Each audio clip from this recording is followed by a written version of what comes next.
Donc aujourd'hui, lettre aux Romains, séance 64, qui porte un titre qui n'a rien à voir, qui n'est pas dans Romains chapitre 9, parce qu'on est rendu au chapitre 9, mais ça s'intitule « Tu dois naître de nouveau ». Donc, qui a déjà entendu cette phrase-là? Chez les chrétiens évangéliques, c'est probablement une des phrases les plus... j'allais pas dire cliché, parce que c'est pas un cliché, c'est quand même c'est issu d'un texte de Jean 3.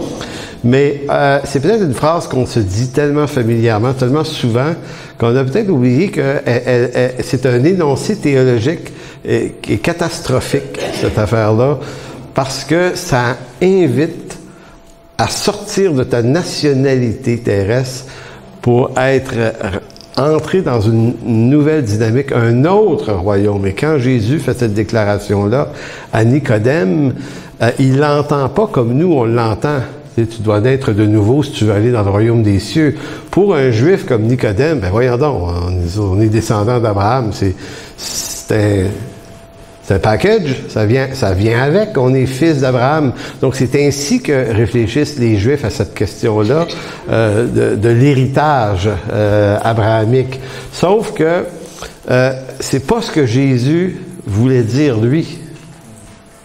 Donc quand il dit tu dois naître de nouveau, Nicodème, il y a de la misère à catcher l'affaire. En fait, c'est pas qu'il comprend pas les mots que Jésus est en train de dire, c'est que il faut qu'il fasse l'effort de comprendre que ça signifie que ton appartenance à la descendance abrahamique, ton appartenance au judaïsme, c'est pas là que ça se passe, c'est dans une autre vie d'où tu dois naître de nouveau. Si tu dois naître de nouveau, c'est que tu vas être dans une nouvelle affaire.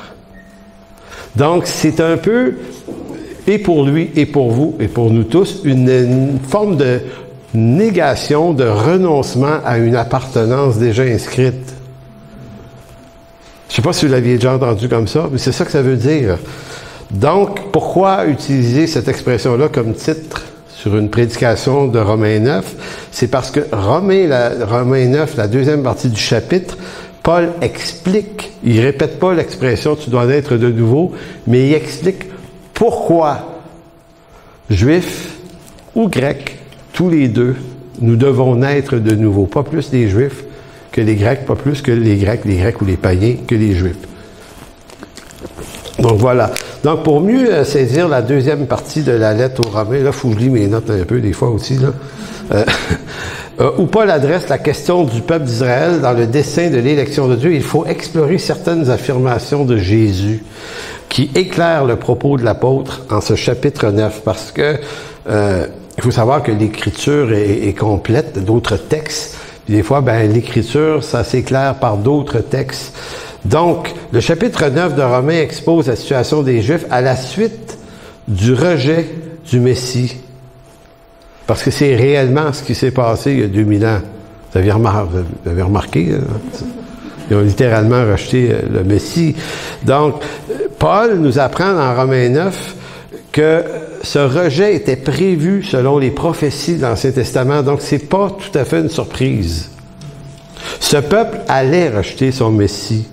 Qu'Israël ne serait plus le peuple de Dieu et que le nouveau peuple de Dieu serait un peuple céleste et non plus terrestre, c'est-à-dire l'Église qui est réunie en son sein païens et juifs dans un même corps, et dans ce corps, leur appartenance disparaît. Paul va le redire dans Galates, en Jésus-Christ, il n'y a plus ni juif ni grec. Si tu nais de nouveau, pour le reste qui te reste à vivre sur ta terre, t'appartiens à ta nationalité, évidemment, mais dans la réalité, t'appartiens à une nouvelle citoyenneté puisque tu es né dans un autre peuple, une nation de Christ. Et ces gens-là, on les appelle des nés de nouveau, des nouveaux-nés. Ouais, c'est ça, je dirais pas là. Nouveau-nés. Je sais que je suis certain que Paul y a pensé. Il n'en manque pas une. Donc, tournez dans Romains chapitre 9, verset 21. Et on va comprendre que quand l'apôtre Paul, juste avant le verset 21, je ne reviendrai pas beaucoup là-dessus, mais Pharaon, le cœur de Pharaon a été endurci, on a vu ça la semaine passée, et on expliquait à partir d'un texte de Luther comment on explique ça. l'endurcissement du cœur de Pharaon. Alors, on a vu que Dieu n'a pas ajouté une part de méchanceté au cœur de Pharaon. Pharaon a été endurci du fait que Dieu propose à sa volonté à lui. Donc, Dieu a juste dit à Pharaon, laisse aller mon peuple. C'est ça ma volonté, Pharaon. Et Pharaon a résisté. Donc, la résistance et l'endurcissement vient de ce qu'une personne non régénérée n'entend point les paroles de Dieu et lui résiste. Donc, on a dit la semaine passée, le cœur de Pharaon n'est pas plus endurci que le mien ou le vôtre avant notre nouvelle naissance ou de n'importe qui. C'est la condition humaine. Donc, Dieu, là, il n'y a pas un compte personnel à régler avec Pharaon en disant, lui, là, il va manger à la claque pour tout le monde. Je vais me venger, je vais l'endurcir bien, bien dur, là. C'est pareil. C'est juste que l'histoire nous propose son histoire à lui. Donc, quand on lit l'histoire d'endurcissement du cœur de Pharaon dans Romains 9, c'est à dessein que Paul utilise l'exemple de Pharaon parce qu'il s'en va un peu plus loin nous expliquer que c'est exactement ce qui s'est passé aussi avec Israël. Donc, Paul lance pas des phrases ou des bouts de texte juste comme ça.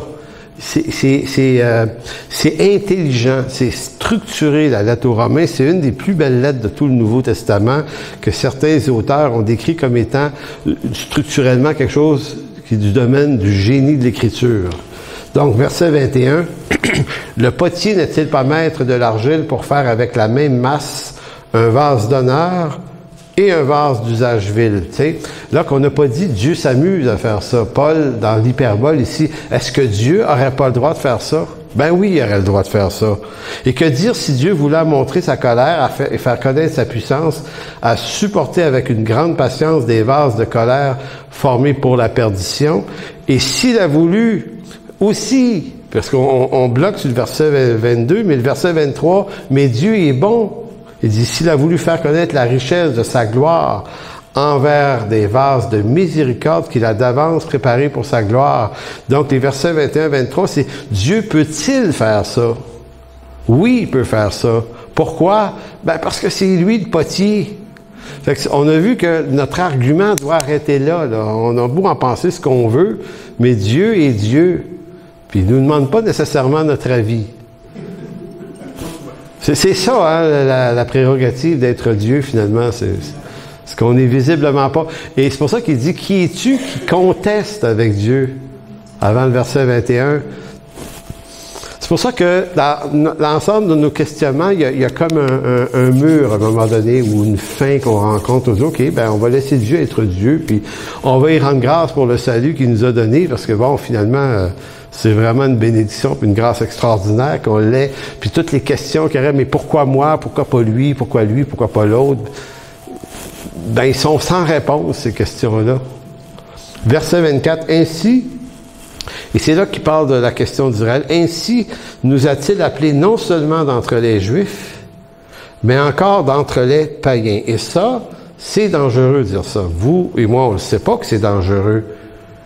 Mais à partir du jour où Jésus, mais surtout l'apôtre Paul qui a poussé cette doctrine-là beaucoup plus loin, voulant montrer que maintenant le salut n'est plus d'une appartenance ethnique à une descendance, mais il est offert à des païens aussi.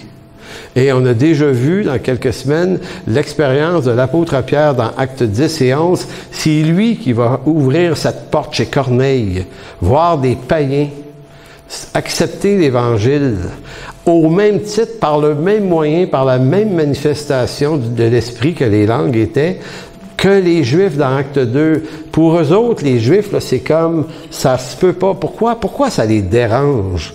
Parce que eux sont dans une discipline de plomb, de fer ou de plomb. C'est quoi l'expression? De fer. Vous êtes d'accord? Plomb, on lève la main, plomb, fer. Nickel, bon, en tout cas, bon. Aluminium, bon. Bon, arrêtons ça là. Donc, ils sont dans une discipline pour rencontrer les objectifs de la loi de Moïse avec tout ce que ça implique. Écoutez, c'est pas évident, là. Obéir à ça, là, puis être continuellement dans les sacrifices. Fait que eux, puis c'est un peuple qui s'est relativement gardé pur. Il se passait pas n'importe quoi en Israël. Donc, tous ces efforts, tous les sabbats, tous les sacrifices que ce peuple-là fait pour mériter la grâce de Dieu, pour mériter le salut, apprennent un jour qu'ils font ça pour rien. Et que Dieu va le donner au salaud là, de bord de la rue qui n'a rien fait. Je ne sais pas si vous comprenez. C'est dur. Moi, il y a des gens qui me disent ça. Hey, Dieu est bon, il nous sauve par grâce, mais un tel, là, je peux pas croire.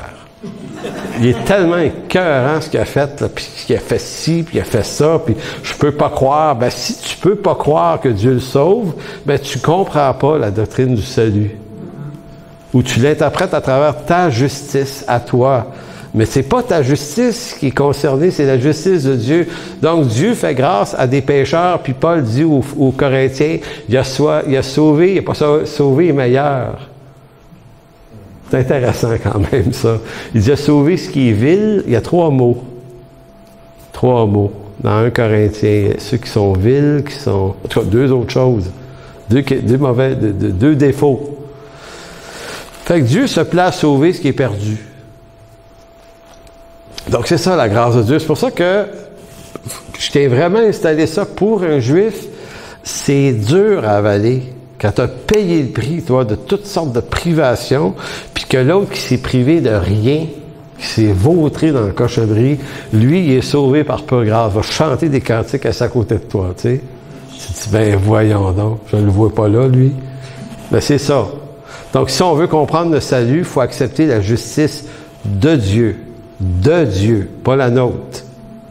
Donc, ainsi nous a-t-il appelés non seulement d'entre les Juifs, mais encore d'entre les païens, selon qu'il le dit dans Osée. Tout à l'heure, je vous disais, Paul s'appuie sur les prophètes pour décrire ce qu'il va décrire. Il va rappeler que c'était prophétisé.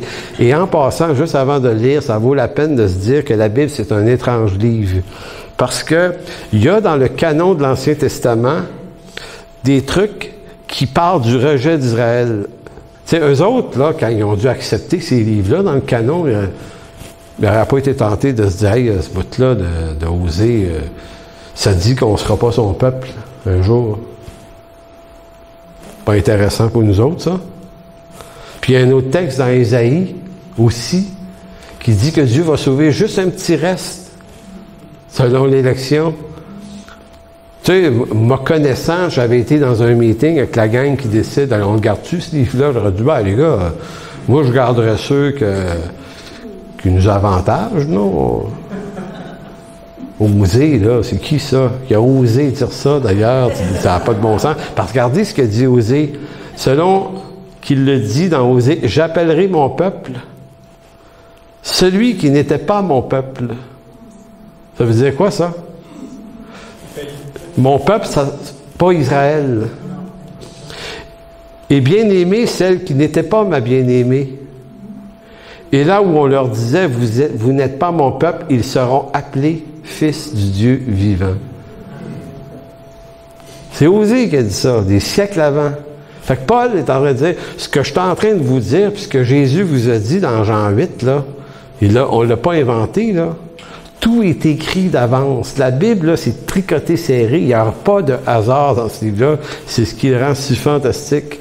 Donc, Paul dit, je vais juste vous répéter nos prophètes. Ce qu'ils ont dit de ce qui arriverait. Verset 27, il continue en disant, Ésaïe de son côté, puis Ésaïe hautement respecté comme prophète, de son côté, s'écrit au sujet d'Israël, quand le nombre des fils d'Israël serait comme le sable de la mer, un reste seulement sera sauvé. Qu'est-ce que ça implique, ça? Ésaïe avait déjà annoncé 8-9 siècles avant Jésus-Christ que la descendance d'Abraham, en bonne partie, ne serait pas sauvée. Alors que tous les Juifs croyaient ça. On lira pas Jean 8, mais si vous lisez Jean 8, c'est un des gros litiges avec Jésus-Christ. Il dit, nous sommes de la postérité d'Abraham. Nous sommes. Jésus-Christ dit, si vous étiez de la postérité d'Abraham, vous croiriez en moi. Mais il dit, vous me rejetez. Donc, il leur dit, vous n'êtes pas la postérité d'Abraham. Mais il dit, comment tu peux dire d'affaire? On est juifs. Il va dire, c'est pas ça qui compte.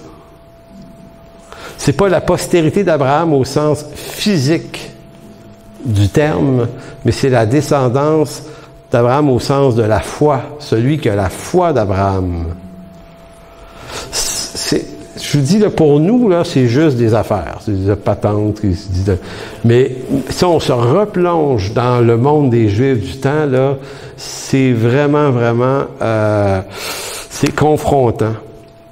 Il dit, car le Seigneur exécutera pleinement et promptement sur la terre ce qu'il a résolu, et comme Ésaïe l'avait dit auparavant, si le Seigneur des armées ne nous eût laissé une postérité, nous serions devenus comme Sodome, nous aurions été semblables à Gomorrhe. Il dit ça des Juifs. Moi, je me dis, mais pourquoi ils ont gardé ça dans la Bible? Parce que l'Écriture est conduite par une inspiration de l'Esprit.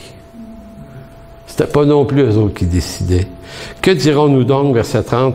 Les païens qui ne cherchaient pas la justice ont obtenu la justice qui vient de la foi.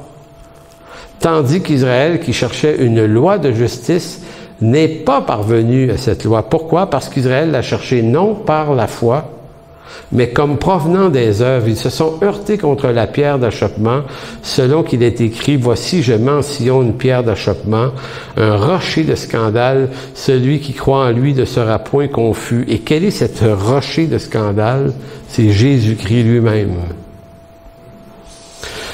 Donc, c'est quand même assez important comme texte parce que ça vient brasser des idées reçues parce que, puis moi, j'ai longtemps cru qu'il existait deux peuples de Dieu, le peuple terrestre, le peuple céleste, Israël d'un côté, l'Église.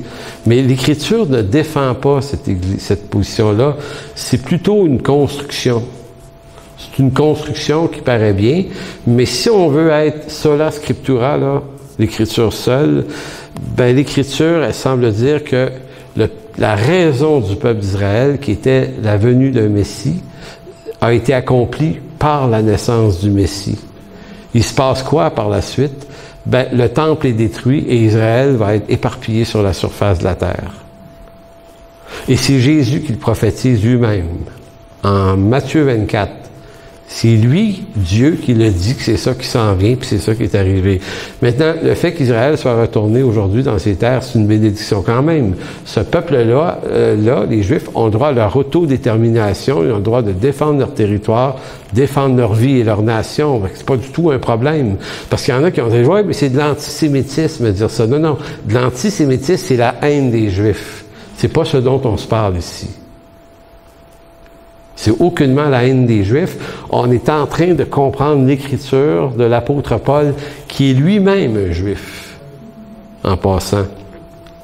Donc, le salut dépend d'une justice. Paul va le dire, il la cherchait par une justice de la loi, alors que le salut est offert par une justice qui relève de la foi. Maintenant, je veux juste amener une attention ici. La justice de la loi, c'est toute personne qui cherche à devenir juste, donc sauvée devant Dieu, par des mérites personnels, ses œuvres et ses œuvres en rapport avec la loi. La justice de la foi, elle, ça veut pas dire la justice parce que j'y crois. On va dire, c'est la justice, mais c'est ma foi. C'est pas exactement ce que Paul essaie de dire. La justice de la foi, c'est une justification qui s'obtient par les mérites de Christ. La justice de la loi, c'est tes propres mérites. La justice de la foi, ce sont les mérites de Christ. Donc, foi, justice de la foi, est utilisée dans ce sens-là. Maintenant, tournez dans Jean 15, texte que j'ai lu la semaine passée. La description de l'apôtre Paul, du peuple juif, comme on a vu, elle est conforme aux écrits de l'Ancien Testament. Donc, Paul n'a pas inventé une nouvelle théologie. Et pourtant, les Juifs de son temps connaissaient par cœur ces textes-là. Néanmoins, quand Paul leur présentait les textes des prophètes juifs, ils ont voulu le tuer. Je suis en train de dire ça dans le livre des Actes en ce moment, tu sais, dans Actes 21, 22, 23. Tu sais, quand Paul est à Jérusalem, puis il essaye de leur expliquer ce que l'Écriture dit, ils veulent le tuer. Le chef romain est obligé de le retirer de la foule. Ils vont le lyncher, puis il est obligé de le faire reconduire à Césarée avec une armée de 400 personnes. Tellement qu'ils veulent le tuer. Et lui, il n'est pas en train de blasphémer, il est en train de dire l'Écriture que Dieu leur a donné à eux. Donc, juste ça, ça nous dit à quel point, et ça peut être notre piège aussi, on lit l'Écriture, mais on croit ce qu'on veut bien. On lit l'Écriture, mais on se bâtit une croyance quand même. Donc, l'objectif d'un croyant, c'est de nier ce qu'il aime se dire et apprendre à accepter ce que l'Écriture déclare. Et écoutez, ça va faire 40 ans que je suis sauvé l'année prochaine, et c'est un travail de ratelage encore vrai. Je lis des trucs, des fois, je dis « Ah! Je n'ai jamais vu ça de même avant. » Puis tu dis « Ben oui, mais c'est ça. C'est l'Écriture seule. » C'est l'Écriture seule. Et si c'est pas l'Écriture seule, puis si on commence à dire, ouais, mais tu sais, quelqu'un m'a dit, ouais, mais il faut évoluer, tu sais, des affaires, des valeurs aujourd'hui, tu sais, le féminisme, tous les ismes, là, qui existent, là, ça rentre dans l'affaire, ça faut tenir compte. Non. Non. L'Écriture seule. Et le jour où c'est plus l'Écriture seule, ben là, ça devient une philosophie de pensée, le christianisme. Donc, on essaie de donner à l'Écriture ou à notre théologie une adhésion contemporaine qui fait qu'on se dit, ça va passer mieux dans la famille, à l'école, je ne sais pas. Moi, je ne veux pas avoir l'air d'un boudin bizarre qui croit à Dieu, seulement en Dieu. Mais écoutez, c'est ça le défi d'un croyant. C'est de croire Dieu, plutôt que de juste croire en Dieu.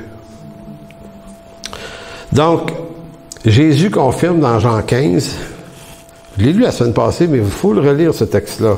Jean 15, 22. « Si je n'étais pas venu et que je leur n'eusse point parlé. » De qui parle-t-il? Du peuple juif. Bon, si je n'étais point venu et que je ne leur eusse point parlé, ils n'auraient pas de péché. Mais maintenant, ils n'ont aucune excuse de leur péché. Et en passant, là, c'est aussi vrai pour vous et moi, là. Quelqu'un qui se repent pas, juif ou païen, il est foutu pareil. Puis Jésus dit, mais en plus, je suis venu. Ils l'ont pas juste entendu, ils l'ont pas juste lu. Je suis moi, Dieu, je me suis incarné, je suis apparu. Vivant dans ce peuple, j'ai fait des miracles que Ésaïe 61, là, tu sais, redonner la vue aux aveugles et tout ça, là. Il a performé les miracles que seul le Messie devait accomplir. Avec une précision, j'ai tout fait, j'ai tout mis, toutes les conditions gagnantes pour qu'il puisse me reconnaître. Niet. On l'a pas reconnu, ils l'ont crucifié. Mais vous savez quoi? Accusez pas les Juifs, vous auriez fait la même chose. Pareil. Les Juifs sont pas plus méchants que nous. Ils sont juste une preuve de plus que même si vous ajoutez à l'ignorance toutes les conditions gagnantes d'une connaissance biblique, ça ne sauve pas. C'est effrayant quand même. Verset 23, « Celui qui me hait est aussi mon Père. Si je n'avais pas fait parmi eux les œuvres que nul n'a fait, ils n'auraient pas de péché, mais maintenant ils les ont vus. » Les miracles et tout ça, là. Et ils ont haï, et moi et le Père. Ils m'ont haï quand même. Mais cela est arrivé afin que s'accomplisse la parole qui est écrite dans leur loi. Ils m'ont haï sans cause. Donc Jésus aussi va en référer à des textes de l'Ancien Testament. 3 textes, j'en lis juste un, le psaume 38, verset 20-21, où il était déjà dit d'avance, « Et mes ennemis sont pleins de vie, pleins de force, ceux qui me haïssent sans cause sont nombreux. Ils me rendent le mal pour le bien. Ils sont mes adversaires parce que je recherche leur bien. » Est-ce que c'est pas une description du Messie, ça? Et ce genre de texte-là est reformulé dans le psaume 35 et le psaume 69 aussi, dans une version un peu différente. Donc, Jésus a cité les Écritures dans Jean 15. Jésus citait continuellement les Écritures lorsqu'il parlait. Peut-être que pour nous, païens d'origine, on connaît pas vraiment beaucoup l'Ancien Testament. On se rend pas compte jusqu'à quel point son discours est ancré complètement dans l'Ancien Testament. Donc, voilà en quelque sorte, et je reprécise une chose. Si quelqu'un me dit c'est de l'antisémitisme, t'as pas l'air être pour Israël, ben j'ai pas à être pour, j'ai pas à être contre. C'est l'Écriture qui va décider. C'est pas ma justice, mon opinion. C'est comme ça. Les Juifs ont rejeté leur Messie et on doit s'associer à eux dans ce rejet-là parce que les païens et les Romains ont participé à cette affaire-là aussi. Et ce que ça prouve, c'est que les seules personnes qui ont répondu à l'Évangile il y a 2000 ans, c'est ceux devant la table du qui, quand Jésus a passé, il dit « Toi, suis-moi ». Puis les gars se levaient puis ils le suivaient. Puis quand il a rencontré Paul sur la route de Damas, il a dit « Paul, t'arrêtes ici, tu me suis maintenant ». Donc Dieu a pleine autorité de faire tout ce qu'il veut puis d'appeler qui il veut. Puis c'est comme ça. Israël sert d'exemple pour montrer que même un peuple choisi d'entre tous les peuples de la terre, avec qui Dieu a fait des alliances, un peuple à qui il a donné ses oracles, c'est-à-dire sa parole, sa direction, un peuple à qui il a donné des promesses, sa loi, un Dieu qui est même apparu sous les théophanies à quelques-uns de ces hommes, de ces héros. Il est apparu à Abraham notamment et à d'autres. Un Dieu qui s'est gardé dans une proximité proche de ce peuple par le moyen de tous les prophètes. Peuple qui possède toutes les conditions gagnantes pour connaître Dieu, est passé non seulement à côté de son Messie il y a 2000 ans, mais l'a d'autant plus crucifié. L'expérience du rejet de Dieu pour cause d'endurcissement n'est pas exclusive à Israël, c'est aussi celle de Pharaon et des Égyptiens. Donc c'est pour ça que je vous disais, juste avant d'exposer cette partie-là de Romains 9, Paul avait montré l'exemple de Pharaon pour dire qu'il avait endurci son cœur, qu'il avait le cœur endurci face à l'expérience ou à la volonté de Dieu. Paul sert de l'exemple de Pharaon pour dire, il est arrivé la même chose à Israël et il est arrivé la même chose à vous et à moi. À moins que Dieu nous ouvre les yeux, on reste des aveugles. Paul adresse ce problème en Romains 9 et il le fait en vue de montrer qu'Israël, comme Pharaon, comme nous, tous nous résistons à Dieu jusqu'au jour où Dieu nous visite. Qu'ils soient dans l'ignorance de la loi de Dieu, comme Pharaon, ou qu'ils connaissent la loi de Dieu comme Israël, l'homme non régénéré reste aveugle et endurci quant à la justice de Dieu, qui, elle, ne s'obtient que par un seul moyen, par le moyen de la foi, et c'est la grâce de Dieu. L'homme non régénéré la refuse, ou refuse toujours la volonté de Dieu pour cause d'aveuglement, et ça pour une raison que l'apôtre Paul explique en 1 Corinthiens 2, 14. Puis la raison est tellement simple. 1 Corinthiens 2, 14 dit « Mais l'homme animal ne reçoit pas les choses de l'Esprit de Dieu. » Pourquoi? Elles sont une folie pour lui. Et il ne peut les connaître parce que c'est spirituellement qu'on en juge. Donc, il faut être spirituellement né pour être capable de comprendre le langage spirituel. C'est fort quand même.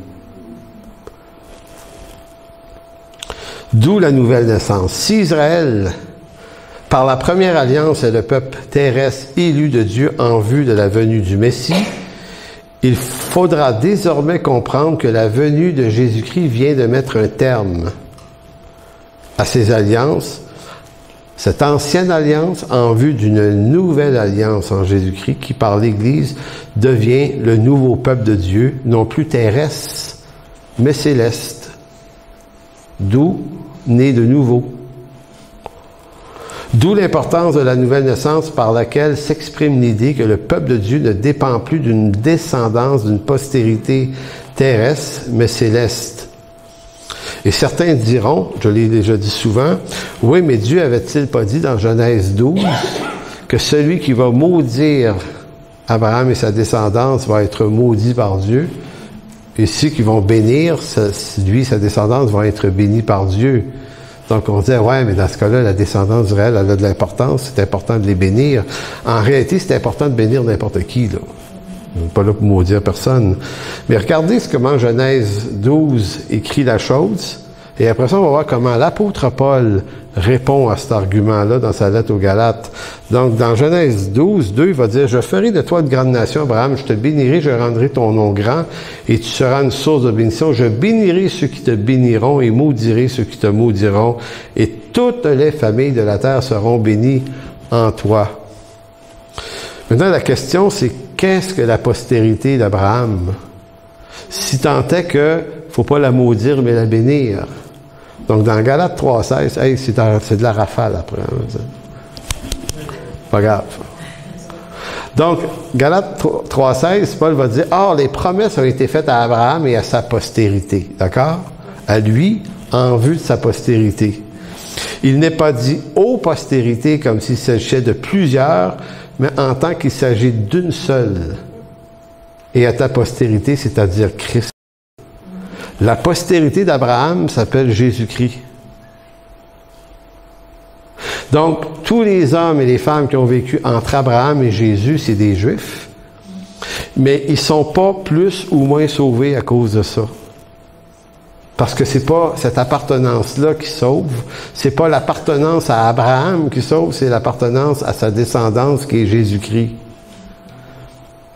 Donc, le texte de Genèse 12, au fond, qui va maudire, qui va bénir, c'est du Christ dont il est question. C'est de la postérité. Qui va bénir Jésus-Christ va être béni, qui va maudire Jésus-Christ va être maudit. Celui qui a le Fils a la vie, celui qui n'a pas le Fils n'a pas la vie. Tout se tient. Tout se tient. Donc la descendance physique d'Abraham n'est pas rejetée en tant que telle dans le sens où tout Juif qui naît de nouveau est sauvé. Donc, Jésus n'a pas fait un spécial pour les Juifs, puis un autre spécial pour les païens. Tu sais, il n'a pas dit à Abraham, à Nicodème, on va lire le texte, il a dit, ouais, mais Nicodème, toi, t'es un Juif, pas pareil. Toi, t'as pas besoin de naître de nouveau. T'es déjà dans l'Alliance, t'es déjà un fils d'Abraham. Il dit, non, non. Toi, là, t'es le docteur en Israël. C'est pas n'importe qui dit ça. T'es le docteur en Israël, et toi, là, tu dois naître de nouveau, sinon t'es perdu. Pardon? Ah ouais, c'est ça. Allez dans... On va lire le texte de Jean, chapitre 3. Donc, la descendance physique d'Abraham n'est pas rejetée en tant que telle. Sinon, que chacun est invité à naître de nous. Dans la Nouvelle Alliance, le Juif ne possède aucun statut spécial, tout comme les païens n'en possèdent aucun statut spécial. Chacun, l'un et l'autre, doivent naître de nouveau pour participer aux bénédictions de la Nouvelle Alliance qui n'est liée à aucune citoyenneté terrestre. Donc, Jean 3, « Mais il y eut un homme d'entre les pharisiens nommé Nicodème, un chef des Juifs, qui vint, lui, auprès de Jésus de nuit et lui dit, « Rabbi, nous savons que tu es un docteur venu de Dieu, car personne ne peut faire les miracles que tu fais si Dieu n'est avec lui. » Donc, vous avez déjà une interpellation intéressante. Nicodème, là, lui, à la différence de plein d'autres, il est en train d'allumer que toutes les prophéties messianiques de l'Ancien Testament, ça colle à Jésus. Parce que beaucoup l'ont pas vu. Jésus lui répondit, en vérité, je te le dis, si un homme ne naît de nouveau, il ne peut voir le royaume de Dieu. C'est une limpidité, là, en disant, regarde, tout ce que tu sais, tout ce que tu es, là, ça n'a aucun poids, Nicodème. À moins que tu naisses de nouveau, tu ne peux pas voir le royaume de Dieu. Nicodème lui dit, mais comment un homme peut-il naître quand il est vieux? Peut-il entrer dans le sein de sa mère? Et Jésus répondit, en vérité, je te le dis, si un homme ne naît d'eau et d'esprit, il ne peut entrer dans le royaume de Dieu. Ce qui est né de la chair est chair, ce qui est né de l'esprit est esprit. Donc, ce qui est né de la chair, ce sont les postérités humaines. Maintenant, la vie éternelle n'est offerte qu'aux gens qui sont nés de l'esprit. Ne t'étonne pas que je t'ai dit, il faut que vous naissiez de nouveau. Donc, la nouvelle naissance, et c'est grave de le dire comme ça, la nouvelle naissance est à la fois marque la fin de la nation d'Israël en termes de peuple de Dieu, parce qu'à partir de Jésus, le peuple de Dieu sont les nés de nouveau. Donc, c'est un événement qui marque la fin de quelque chose et le début de quelque chose. Ça revient encore dans ce que je dis des fois, les notions de discontinuité ou continuité. On est d'une alliance, on continue dans une nouvelle alliance. Donc, la nouvelle alliance est annoncée par l'ancienne. Donc, il y a vraiment une continuité, une fluidité d'information et de révélation. Mais à la fois, il y a discontinuité parce qu'une alliance arrête ici puis une nouvelle commence. Puis elle est différente. Ça explique, et là, on s'en arrive vers la conclusion. Colossiens 2, 16 et 17. C'est un texte très intéressant qui montre comment l'apôtre Paul percevait le monde judaïque de son temps, ou le monde païen de son temps. En d'autres mots, chacun devait renoncer. Tu sais, quand tu es dans l'aréopage d'Athènes, puis il leur parle de leurs idoles, il va leur dire que tout homme, tu sais, parce qu'il leur dit, j'ai vu en visitant votre ville que vous êtes des gens extrêmement religieux, tu sais, il y a comme, en voulant dire, il essaye d'aller chercher le pas pire de la confusion qu'il y a là. Il dit, j'ai vu un épitaphe écrit au Dieu étranger, au Dieu inconnu, tu sais. Puis je suis venu vous parler de lui. Il est bright, Paul. Il dit, il n'y a pas de nom, moi. Hein? Puis vous connaissez l'histoire de ce Dieu étranger-là qui avait arrêté une peste quelques siècles avant à Athènes, puis que les Athéniens n'avaient pas su. Ils avaient prié tous leurs dieux, puis la peste et s'était pas arrêtée. Puis il y a un sage qui a dit, peut-être qu'il y a un autre Dieu, on n'a pas pensé à lui, puis on va prier le Dieu qu'on connaît pas, puis on va lui demander d'arrêter la peste. Et l'histoire dit que la peste a arrêté. Et là, ils se sont dit, il faudrait y faire un épitaphe. Puis là, un autre sage leur a dit, oui, mais donnez-y pas de nom, ça serait l'insulter. Puisqu'il nous a pas donné son nom, donnons-y-en pas. Fait qu'il y avait cet épitaphe au Dieu inconnu. Et Paul dit, moi, je m'en viens vous parler de lui. Il est bright, Paul. Tu sais, saisir les occasions, là. C'est comme Serge, une fois à Paris, c'est le gars qu'on évangélise sur la rue. On lui demande le chemin pour aller à telle place. Le monsieur dit, le chemin, c'est ci, ça, passer par là. Et lui, il dit au gars, parlant de chemin, il dit, c'est là, wow, OK, ça, c'est ça, un évangéliste. Mais en tout cas, bref, j'en reviens à l'histoire de Paul à Athènes. Donc, Paul dit à ces païens, ces Grecs, il leur raconte toute leur histoire, OK, vous avez dit ça, vous croyez ça. Mais moi, ce que je vous annonce, de la part de ce Dieu inconnu, c'est qu'il appelle tout chacun à se repentir. Sans lequel il n'y aura pas de vie éternelle. Donc, c'est le même message pour les païens que pour les Juifs. C'est la version direction païenne de ce que Jésus a dit à Nicodème. À moins que tu naisses de nouveau, il n'y a pas de royaume des cieux. Parle-moi pas de toutes les bonnes choses que tu as faites. Ça n'a rien à voir avec ce que tu as fait ou ce que tu n'as pas fait. Ou parle-moi pas de l'autre qui a fait tellement de mauvaises choses qu'il ne mérite pas. Ça se mérite pas. C'est un don gratuit. Donc, quand l'apôtre Paul, lui, qui est un judaïsant, comprenez-vous, qui sort directement de là, puis il est pas mal le plus zélé de la gang, il est prêt à tuer, lui, pour eux autres. Quand il rencontre Jésus à Damas, un peu avant d'arriver à Damas, vous comprenez le choc. Quand Jésus lui dit, je suis Jésus que tu persécutes, Paul. Tu sais, c'est comme, oui, d'accord. Tu sais, Paul avait l'impression, il voulait débarrasser la terre de cette doctrine qu'il disait. Mais il se rend compte qu'il est dans l'erreur. Et à partir de ce moment-là, l'apôtre Paul devient un chrétien. Et un chrétien, ça vit pas comme un païen. Mais ça vit pas du tout comme un judaïsant non plus. Ça vit comme un né de nouveau. C'est une autre affaire. C'est pour ça qu'il va dire aux Colossiens que personne donc ne vous juge. C'est juger au sens de vous examine. Au sujet du manger ou du boire, au sujet d'une fête, d'une nouvelle lune et des sabbats. C'était l'ombre des choses à venir, mais le corps est en Christ. Selon les bons interprètes bibliques, c'est directement les Juifs qui sont visés. Pourquoi? Parce que les fêtes, les cérémonies, les nouvelles lunes et les sabbats, ces trois traditions qui appartenaient au judaïsme, elles sont mentionnées dans Ésaïe chapitre 1, verset 13 et dans 1 Chronique 2. Et à plusieurs endroits dans l'Ancien Testament, il est question pleine lune, sabbat et festivités. Fait que quand Paul dit que personne ne vous juge au sujet d'une fête, d'une nouvelle lune ou des sabbats, c'était l'ombre des choses à venir, mais le corps est en Christ, il est en train de dire, c'est parce qu'on n'est plus dans cette réalité-là, c'est fini.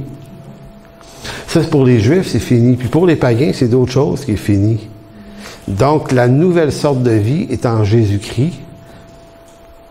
Et le nouveau peuple de Dieu, ben, c'est l'Église. Donc, voilà pourquoi les Juifs qui vivent leur foi aujourd'hui, parce que je sais qu'on a une sympathie pour ça, puis certainement, mais en même temps, ce qu'ils font aujourd'hui, ça les rapproche pas de Dieu parce que ça a de l'Ancien Testament dedans. Vous savez, leurs fêtes, leurs danses, leurs traditions, leurs sabbats, leurs interdits alimentaires ou vestimentaires ou leur façon de s'arranger, pour Dieu, c'est du paganisme au même rang que n'importe quel païen qui fait un peu n'importe quoi. C'est voyons donc. Oui! Parce que c'est une résistance à Dieu que de rester, une rébellion contre Dieu, d'avoir choisi de rester dans ça. C'est pour ça que Paul essayait de les rejoindre. C'est pas pour rien qu'ils ont voulu le lapider à Thessalonique. Une couple de fois, il a failli mourir parce qu'il allait leur dire dans une synagogue, sans doute bien gentiment, regardez, on va regarder les textes, chers confrères juifs, voici ce que dit l'Écriture, ça se termine avec Jésus-Christ. Fait que là, vous perdez votre temps. C'est Hébreu qui dit « Sortez du milieu d'eux ». C'est nous autres qui utilisaient ça pour les catholiques. Souvenez-vous, vous avez 30 ans, sortez du milieu d'elle. Sortez du milieu de n'importe quoi qui n'a pas rapport de toute façon. Merci, Robert. Alors, ça me fait penser à une annonce là, de la fille qui remercie Robert. Là. Vous l'avez vu? Elle dit « Merci, Robert ». Après ça, elle dit « Il est célibataire ». Bon, toi. Non. Petite gorgée d'eau pour noyer cette joke-là.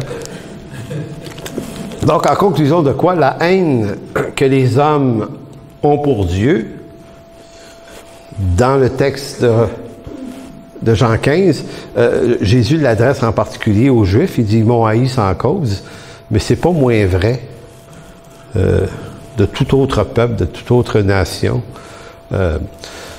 Donc, notre prière à nous, c'est que vraiment Dieu touche des cœurs, touche des vies, touche des âmes, qui accorde la repentance. C'est encore là, c'est où Paul va dire Dieu prier pour qu'il les pousse à repentance ou qu'il leur accorde la repentance. Puis même la repentance, c'est une œuvre de Dieu. Nous, on est capable juste de se repentir d'éléments moraux grossiers. On est repenti d'avoir sacré, fumé, puis fait la fête, puis boire trop de bière. Là, c'était ça, la repentance, en tout cas, il y a 40 ans. Je me souviens d'avoir entendu des témoignages. Je ne sac plus, gloire au Seigneur. T'sais. Ouais, mais ça veut-tu dire que tu as une vie sérieuse avec Dieu, ça? Ben non, c'était comme on voulait nettoyer l'extérieur de la coupe puis devenir le bon chrétien, le beau modèle chrétien, propre. Mais c'est le même problème que les Juifs avaient. Jésus leur a reproché, il disait, c'est beau de l'extérieur, mais en dedans, là, c'est pas nettoyé pantoute, là. Donc, la repentance dans laquelle Dieu veut nous amener, là, elle nous libère dans le fond des tripes. Faut demander au Seigneur. Moi, c'est ma prière depuis des mois, là. Je demande au Seigneur qu'il nous accorde, à nous, là, ici, comme Église, chacun pour soi, qu'il nous accorde une repentance, celle qu'on voit pas. Celle qui va nous éclairer nos méchancetés, mais celles qui ont l'air gentilles. Celles qui nous font faire des bonnes choses. Vous savez, les profondeurs de la folie qui nous habite, qu'on veut pas voir parce qu'on a l'impression que c'est presque bon, ça. C'est cette repentance-là. C'est là qu'on va pas beaucoup visiter. Donc, merci, Père, de bénir aujourd'hui cette parole. Merci pour ta bonté. Merci pour ta fidélité. Et Seigneur, je le répète ici à ce pupitre, puisses-tu, ô Dieu Tout-Puissant, nous faire la grâce heureuse d'une repentance en profondeur ou de continuer dans nos cœurs cette œuvre de repentance afin qu'on puisse arrêter de juste voir le mal en surface mais le mal en profondeur. Et ça parce que, Seigneur, c'est la vie puis c'est la joie d'être défait de ça. Ça nous paraît souvent difficile, ça nous apparaît comme malheureux, difficile, tristounet, tout ça, mais Seigneur, en réalité, la repentance, quand c'est toi qui l'accordes par ta lumière, c'est un moment de délivrance, de vie, de joie qui nous rend heureux. Alors, merci, Père, de bénir abondamment. Amen.